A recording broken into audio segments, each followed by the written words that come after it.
ബീഹാറിൽ NDAയിൽ വിള്ളൽ. രാഷ്ട്രീയ ലോക്ശക്തി പാർട്ടി NDA വിട്ടു. 2014 മുതലുള്ള സഖ്യമാണ് BJP ഉള്ള സഖ്യമാണ് അവസാനിപ്പിച്ചത്. മുൻ കേന്ദ്രമന്ത്രിയും പാർട്ടി അധ്യക്ഷനുമായ പശുപതി കുമാർ പരസാണ് തീരുമാനം അറിയിച്ചത്.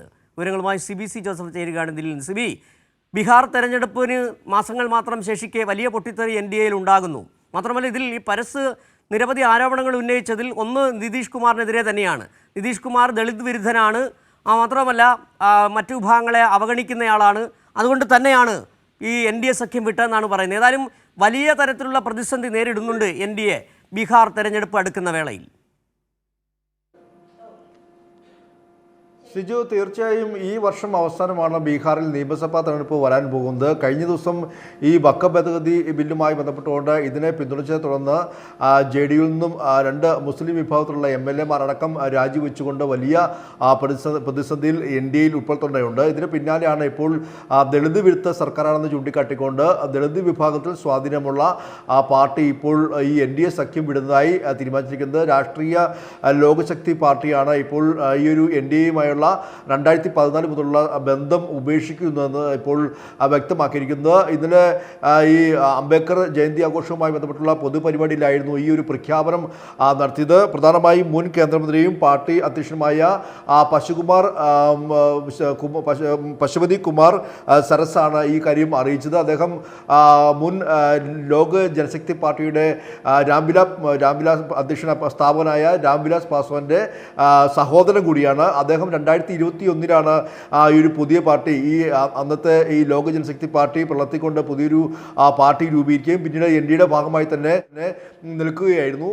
എന്തായാലും ഈ NDAയുടെ ഭാഗമായി നിൽക്കുന്ന ഈ ഒരു പാർട്ടി ഇനി ഇപ്പോൾ NDAയിൽ ഉണ്ടാകില്ല എന്ന് ഇപ്പോൾ വ്യക്തമാക്കിയിരിക്കുന്നു. ഇതിൽ പ്രധാനമായും ചൂണ്ടിക്കാട്ടിക്കുന്ന കാരണങ്ങൾ, ഒന്ന്, ഒരു ദളിത് വിരുദ്ധ സർക്കാരാണ്. മാത്രമല്ല, തങ്ങളുടെ പാർട്ടിയോട് ബീഹാറിലെ നിതീഷ് കുമാർ അതോടൊപ്പം തന്നെ BJPയും അനീതി കാണിക്കുന്നു.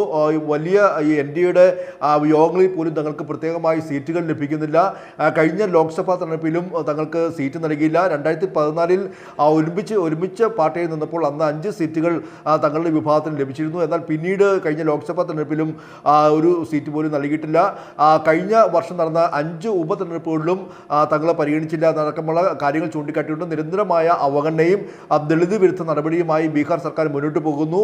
അതിൽ പ്രതിഷേധിച്ചുകൊണ്ടാണ് ഇപ്പോൾ NDAയുമായുള്ള ബന്ധം ഉപേക്ഷിക്കുന്നതായി ഇപ്പോൾ രാഷ്ട്രീയ ലോകശക്തി പാർട്ടി ഇപ്പോൾ പ്രഖ്യാപിച്ചിരിക്കുന്നത്. സ്വാഭാവികമായും ദളിത് വിഭാഗത്തിനിടയിൽ വളരെ വലിയ സ്വാധീനമുള്ള ഒരു പാർട്ടി കൂടിയാണ് ഈ ഒരു RLJP എന്ന് പറയുന്നത്. ഈ പാർട്ടിയിലെ അധ്യക്ഷൻ തന്നെയാണ് ഇപ്പോൾ NDAയുമായി ഇനി യാതൊരു ബന്ധവും ഉണ്ടാകില്ല എന്ന് പ്രഖ്യാപിച്ചിരിക്കുന്നത്. ഈ നിയമസഭാ തെരഞ്ഞെടുപ്പ് വരാനിരിക്കുകയാണ് ഈ ഒരു പ്രഖ്യാപനം. ഇനി വരുന്ന ദിവസങ്ങളിൽ പാർട്ടിയുടെ റാലി അടക്കമല്ല തന്നെ എല്ലാ ജില്ലകളിലും പോകും.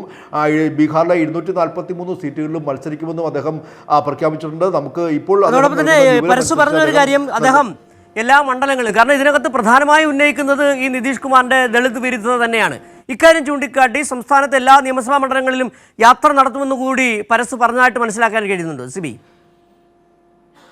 തീർച്ചയായും സിജു, ഇനി എല്ലാ നിയമസഭാ മണ്ഡലങ്ങളിലും പാർട്ടി ഇത്തരത്തിൽ റാലികൾ നടത്തും. കൃത്യമായി ഈ NDA സർക്കാരിനെതിരെ അല്ലെങ്കിൽ നിതീഷ് കുമാർ സർക്കാരിനെതിരെ ക്യാമ്പയിൻ നടത്തും. അതോടൊപ്പം തന്നെ ലാലു പ്രസാദ് അടക്കമുള്ള RJD നേതാക്കളുമായിട്ടെല്ലാം തന്നെ അദ്ദേഹം കൂടിക്കാഴ്ച നടത്തിയിട്ടുണ്ട്. അതുകൊണ്ട് തന്നെ അവിടെ കോൺഗ്രസും ലാലു പ്രസാദ് യാദവും CPIയും എല്ലാം തന്നെ നടക്കുന്ന ഇടതുപക്ഷ പാർട്ടികളെല്ലാം നടക്കുന്ന മഹാഗഠ് ബന്ധത്തിൽ ആ ഒരു സഖ്യത്തിൽ ഭാഗമാകാൻ കൂടിയുള്ള തീരുമാനം കൂടി അദ്ദേഹം അറിയിച്ചിട്ടുണ്ട്. കൃത്യമായി ഉചിതമായ സ്ഥാനങ്ങളും ഉചിതമായ രീതിയിലെല്ലാം നിലയും തങ്ങളെ പരിഗണിച്ചു കഴിഞ്ഞാൽ തങ്ങൾ NDA സഖ്യത്തിനെതിരായി മറുസഖ്യത്തിൽ ഉണ്ടാകുമെന്നും അദ്ദേഹം പ്രഖ്യാപിച്ചിട്ടുണ്ട്. സ്വാഭാവികമായും അത് BJPയെ സംബന്ധിച്ചും നിതീഷ് കുമാറിൻ്റെ JDUയെ സംബന്ധിച്ചും വലിയ തിരിച്ചടി തന്നെയാണ്. പ്രത്യേകിച്ച് ഈ നിയമസഭാ തെരഞ്ഞെടുപ്പ് നടക്കാനിരിക്കെ വഖഫ് ഭേദഗതി ബില്ല് തന്നെ അതിൽ JDU പിന്തുണച്ചതും അടക്കമല്ല നിലയും വളരെ വലിയ പ്രതിസന്ധിയിലായി മുന്നോട്ട് പോകുന്ന ഒരു ഘട്ടത്തിലാണ് ഇത്തരത്തിൽ ഒരു ദളിത് പാർട്ടി കൂടി NDA സഖ്യം വിടുന്നത്. നമുക്കറിയാം, അവിടെ JDUവിനാണ് അവിടെ മുൻതൂക്കമുള്ളത്. അതുകൊണ്ട് തന്നെ BJPയും JDU ഒരുമിച്ച് ഭരിക്കുമ്പോൾ ആ ഒരു സഖ്യത്തിൽ ഒരു ദളിത് പാർട്ടി പോകുമ്പോൾ സ്വാഭാവികമായും അവിടെ മുസ്ലിം വിഭാഗത്തിന് ഏറെ സ്വാധീനമുള്ള സംസ്ഥാനം കൂടിയാണ്. ഈ വഖഫ് ഭേദഗതിക്ക് ശേഷം ആ മുസ്ലിം വിഭാഗം വളരെ വലിയ പ്രതിഷേധം ഉയർത്തിക്കൊണ്ട് മുന്നോട്ട് വരുന്ന പശ്ചാത്തലമുണ്ട്. ഈ നിതീഷ് കുമാറിൻ്റെ ആ സംസ്ഥാന ഭരണത്തിൽ നിന്ന് നിരവധി MLAമാർ 3 MLAമാർ രാജിവെച്ച പശ്ചാത്തലം കൂടിയുണ്ട്. ഇതിന് പിന്നാലെയാണ് മറ്റൊരു ദളിത് പാർട്ടി കൂടി ഇത്തരത്തിൽ NDA സഖ്യം വിടുന്നത്.